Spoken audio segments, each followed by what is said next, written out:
Hello, everyone. Hello on LinkedIn. Hello to all of you, wherever you are in the world. I'm Bria Starmer. I'm the founder and CEO of Lions and Tigers, and I am so thrilled to be having this conversation today as part of our Stay or Go series. So, Lions and Tigers, we build blended teams of employees and consultants. And so, I'm always curious about the choices that people are making around where they work and the season that they're in. And so today's episode is an episode about staying in at work. And we've got the most amazing guest, Tamika McNair, who is staying in at Microsoft as an HR director. Tamika is so damn impressive. There's just so much that we get to talk about together. She's an author, she's a thought leader, and she has overcome some amazing obstacles to get to where she is. And our conversation today is about her North Star and how she's aligned her career very strategically with that end goal in mind, which is something that I hear from so many folks that they need. They need some of that inspiration. So, Tamika, thank you so much for joining us today and for being willing to talk to a bunch of strangers on the internet. Thank you, Bria. I am so excited to be here today and just excited on where our conversation goes. Awesome. I want to start by telling the audience about this book. Okay, so I have a hand-signed copy of this book, by the way. This is Tamika's book called Conquering Uncertainty. And we'll talk about a little of the concepts in here because it's just so who she is. But I want to pull out and start with one thing in here, which you say that you are living your mission, Tamika. You say that your mission is empowering everyone that I encounter to become the best version of themselves and to discover purpose. Oof. Okay. Okay. So I actually want to start there. I know that's not our plan, but I want to start there because tell me, how did you have so much clarity of this mission? And I just don't meet that many people that are that clear. What is that? Bria, this is a question that I get so often. Yeah. And to be honest with you, I have not always been at that place where I've been able to articulate what my purpose is.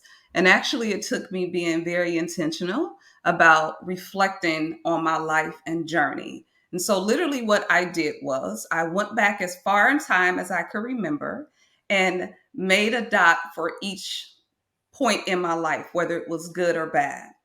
And then I went back and looked and said, okay, where were you at that point in your life?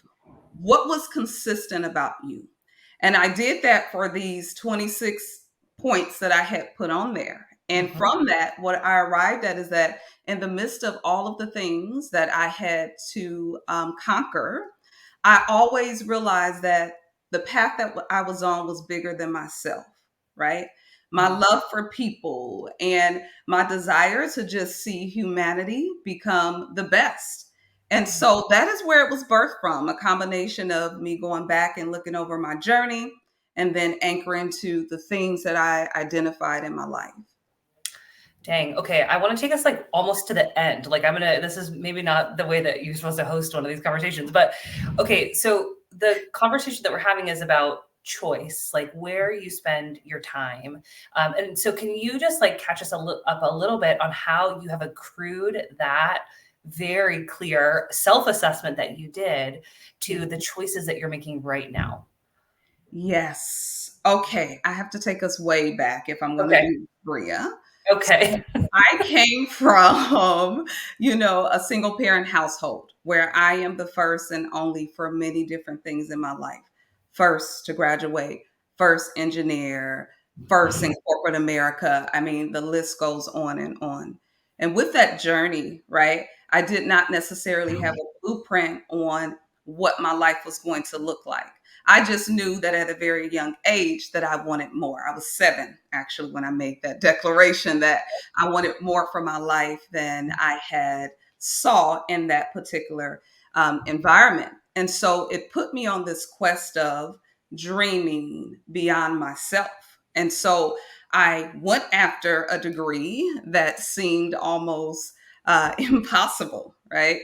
getting my engineering degree and having the many challenges that I went through while going through that program of being the only Black female in my particular class, going through a predominantly white school, having my twins in the middle of engineering school and doing it as a single parent.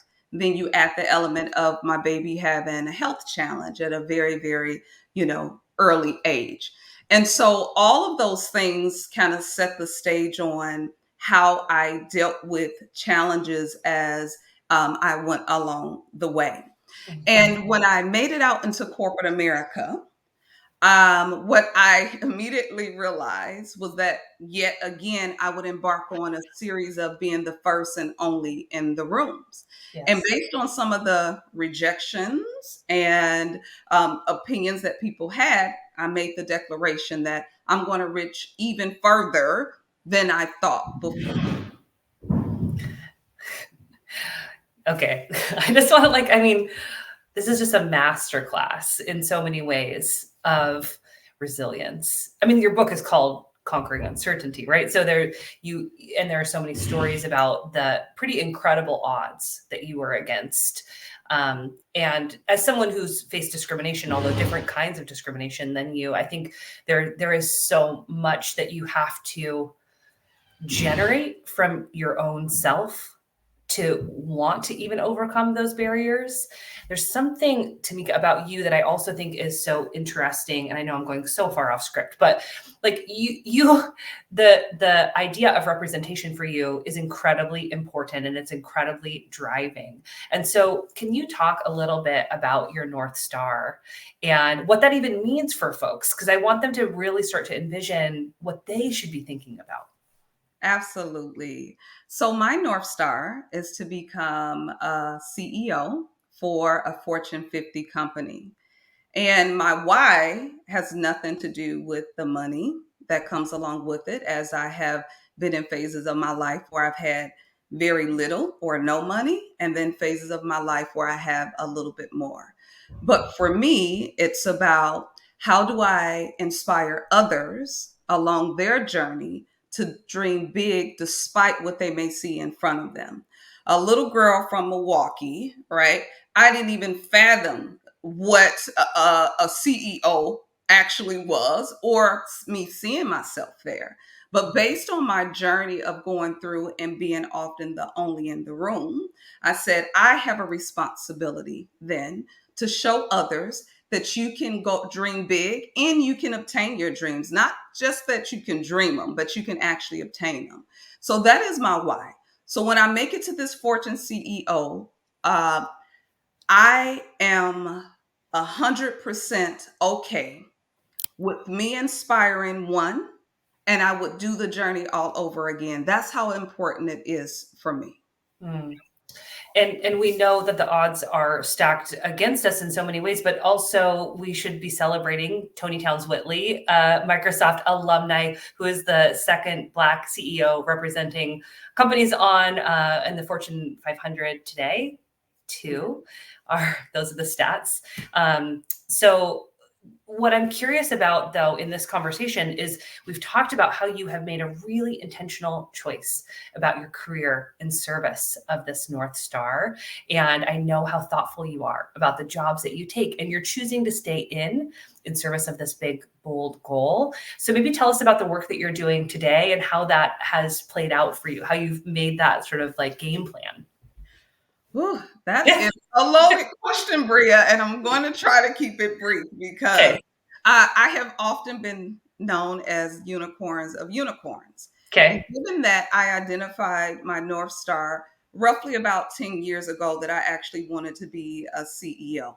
So that wasn't a dream, like I said, that I had as a little girl. But the clearer that I got about what my North Star was, it actually made it easier for me to be intentional about navigating my career journey. Because for me, what I'm looking at is, hey, what else do you need in your toolkit that will help you for when you arrive at the CEO level that requires you to have a breadth of knowledge, not necessarily be a subject matter in everything, but have enough information where you can talk educatedly about various different topics, knowing that I will have leaders in my organization who have the expertise in various different areas. And so, with that being said, I have made multiple pivots, including five within Microsoft in my time here. So, some say that I've gone on my own Microsoft tour. What I say is that I'm being intentional about learning and growing as much as I can so that it makes it easier for me when it comes time for me to say yes to this Fortune 50 company. And quite honestly, Bria, I don't know what that company is. I don't know if it's something that already exists or if it is, on the path for me to create a company and be, the first to do so. So that is kind of a little insight into, the journey, and then talking specifically about where I'm sitting now. So I'm an industrial engineer by trade. I would have never thought in a million years that I would have pivoted into HR. And as of next week, I would have been in this particular org for 2 years. But when I think about the things that I am passionate about, the employee experience or people in general, it was almost like a perfect fit. And the role that I'm doing is not a traditional HR role, right? It's more around integration between how is HR integrating with product and engineering and marketing as we are building out some of the most amazing tools in the world. Mm. And tell me more, as much as you can, about what Microsoft does for you. Now, let me preface this question a little bit. Okay, so I worked at Microsoft for a while. I've run companies from bootstrap from 0 to 100 plus employees. I've done startups. I've done digital marketing agencies. I now am a bootstrap founder. So I've kind of seen the breadth of resourcing that happens and the way that we light up talent across these organizations. And so I know what it's like to have nothing, and I know what it's like to work in the enterprise. So talk with us about the decision to stay in an enterprise and an enterprise like Microsoft in this moment. Yes. So a couple of things here. One, I want to talk to why am I here at Microsoft. Mhm. So Microsoft's mission so closely aligns to my own personal mission. Yeah. So I come here and I wake up every day feeling fulfilled because this company's mission is aligning to the things that are very important to me. The second thing is to have the opportunity to work for one of the largest corporations in the world with some of the most brilliant talent that you will ever meet. It is priceless. To Yeah. be able to work on projects and programs that are impacting the world in such a great way, that experience is priceless. And as I mentioned to you, I did not have a blueprint. So having the experiences that I have here, having the name that of working for a corporation like this will definitely make me very, very marketable. And that's irrespective of if I decide to stay at Microsoft and continue to go up the chain, or I decide to, start my own thing, right? I can leverage some of the skills that I have obtained here to help me there. Mm. Totally. I mean, and there's such an access opportunity too, right? I mean, even when we were talking in preparation for this, you're like, oh, I was curious about something. I'm just going to reach out to the so-and-so and I'm going to say, I'm Tamika from Microsoft. Just the ability to reach out to open doors and to have conversations like that because of the role that you're in. Like, I mean, that's really valuable. It's worth so much. Yeah. And a double click a little bit because I want to make sure that I talk a little bit too about what Microsoft does for me while I'm staying here. Yeah. I'm navigating my life as a single parent. I have had so many moments of uncertainty, even while, raising them, etc. And so Microsoft has provided me with a level of security, right? When I think about financially or healthcare and all of those things, that's important for me for where I am at this stage in my life. And for me, I have always been intentional about looking at the totality of where I am in life before making a decision. So when it came to my pivots, I always looked at where are my children along their journey? What is it that they need from me?